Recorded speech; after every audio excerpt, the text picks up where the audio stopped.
Dengan ungkapan ini kita bersyukur kepada Allah atas berbagai karunia nikmat yang telah kita terima.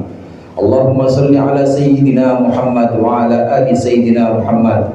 Mudah-mudahan dengan ungkapan ini Allah senantiasa melimpahkan salawat dan salamnya pada junjungan kita baginda Nabi besar Nabi Muhammad sallallahu alaihi wasallam beserta keluarga, para sahabat dan pengikut-pengikutnya yang insyaallah kita termasuk di dalamnya.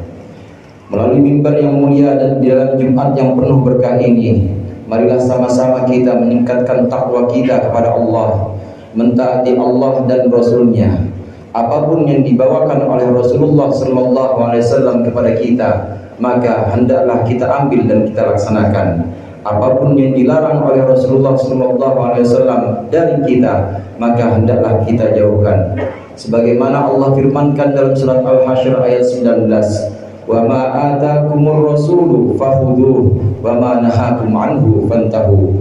Apapun yang dibawakan oleh Rasul kepada kalian, maka ambillah, dan apapun yang dilarang oleh Rasulullah dari kalian, maka berhentilah dari larangan-larangan itu. Hadirin jamaah rahimakumullah, tentu di antara kita sering mendengar doa, warzuqna kamalal mutaba'ati lahu zahiran wa batinan. Ya Allah, berikanlah kepada kami kesempurnaan mengikuti Rasulullah zahir dan batin. Ibadah yang kita kenal ada bentuknya ibadah zahir. Tentu ibadah zahir yang berupa ibadah badan ini, insya Allah kita semua telah mengikuti Rasulullah, terutama yang fardu atau yang wajib-wajib.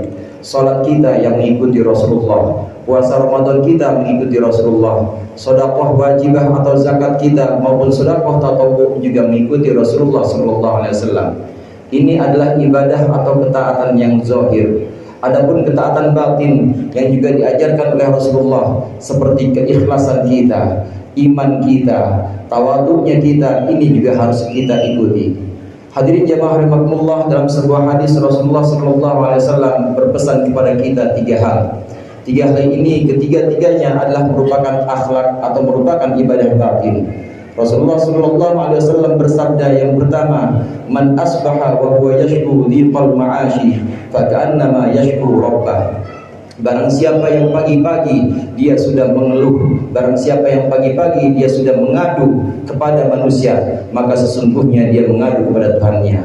Hadirin jamaah rahimakumullah, ketika kita masuk di pagi hari, maka hendaklah kalau ada keluhan dan kalau ada pengaduan-pengaduan, hendaklah kita keluhkan dan adukan hanya kepada Allah.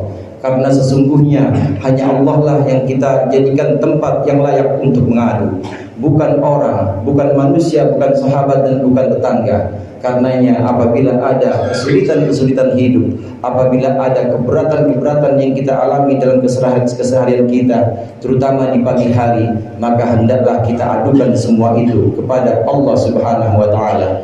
Janganlah kita mengadukan keluhan-keluhan kita, kesulitan-kesulitan kita kepada selain Allah, karena sesungguhnya hanya Allah saja yang layak dijadikan tempat mengadu. Dalam kaitannya ini dengan hadis ini, maka Rasulullah SAW pernah berkata kepada para sahabatnya, wahai sahabat-sahabatku, maukah kalian ala u'allimukum kalimatin, apakah kalian ingin aku ajarkan kepada kalian kalimat atau doa-doa yang diucapkan oleh Musa ketika Musa melewati laut dengan Bani Israel. Maka pada waktu itu para sahabat menjawab, tentu ya Rasulullah. Sabda Rasulullah sallallahu alaihi wasallam, qulu Allahumma lakal hamdu wa ilaikal mushtaka wa antal musta'an wa la haula wa la quwwata illa billahil aliyyil azim.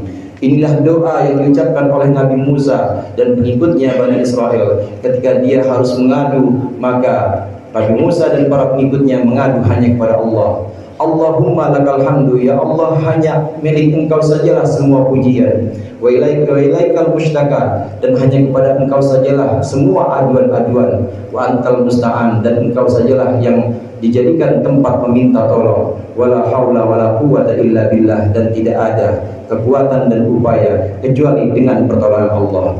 Dari sini kita diajarkan oleh Rasulullah agar batin kita, agar hati kita selalu melabuhkan keluhan-keluhan, melabuhkan semua kesulitan-kesulitan hanya kepada Allah. Jangan sekali-kali kita mengadukan keluhan-keluhan kita kepada manusia. Ini yang pertama. Kemudian kedua, dalam hadis dan potongan hadis yang lanjutan tadi Rasulullah bersabda, "Wa man asbaha li umurid dunya hazinan faqad asbaha sakhitan 'ala Allah."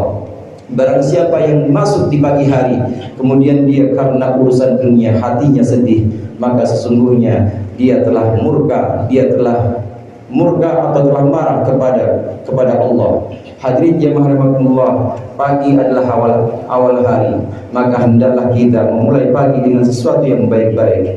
Ketika seseorang masuk di pagi hari kemudian melihat urusan dunianya kacau, melihat urusan ekonominya ini benar-benar sangat minim, kemudian dia merasa sedih dengan urusan dunia ini, maka sesungguhnya dia marah kepada Allah.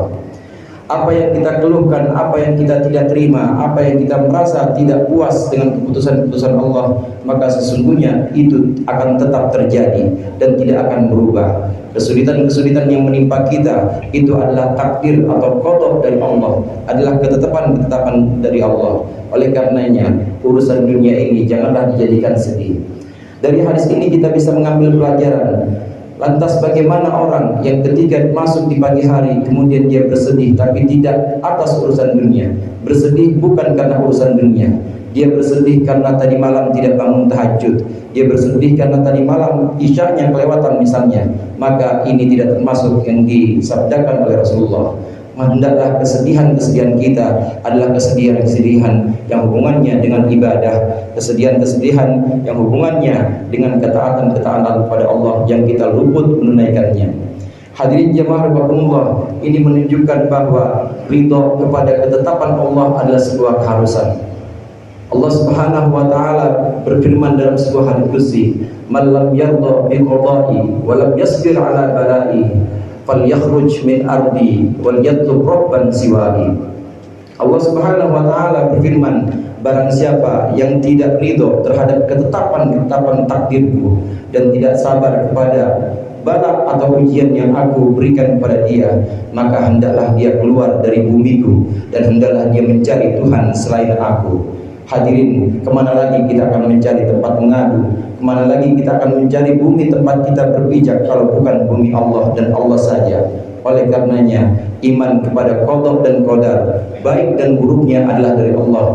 Ini adalah sebuah pokok dalam Islam. Kita harus ridho, kita harus sabar terhadap ketetapan-ketetapan yang Allah berikan kepada kita.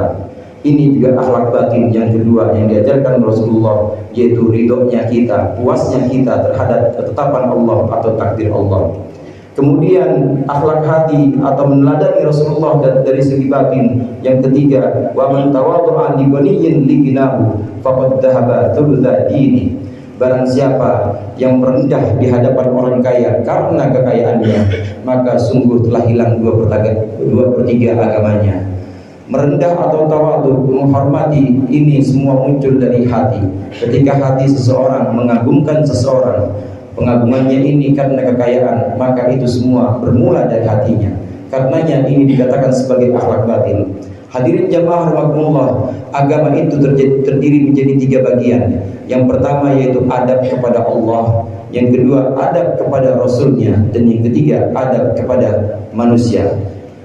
Dalam potongan hadis yang terakhir disebutkan bahwasannya orang yang tawadhu, orang yang merendah di hadapan orang kaya karena kekayaannya, dia menghormati orang kaya karena kekayaannya, maka sesungguhnya sudah hilang 2/3 agamanya.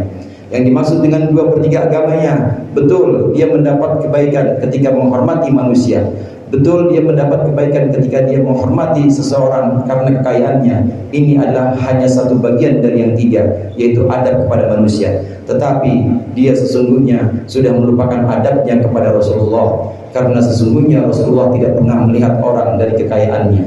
Dan dia sudah melupakan adabnya kepada Allah, karena sesungguhnya Allah tidak pernah melihat seseorang dari kekayaannya. Allah hanya melihat seseorang dari ketakwaan dan kesolehannya. Oleh karenanya kita boleh menghormati seseorang, kita boleh memuliakan seseorang karena kesolehan dan juga karena ilmunya, tidak karena kekayaan.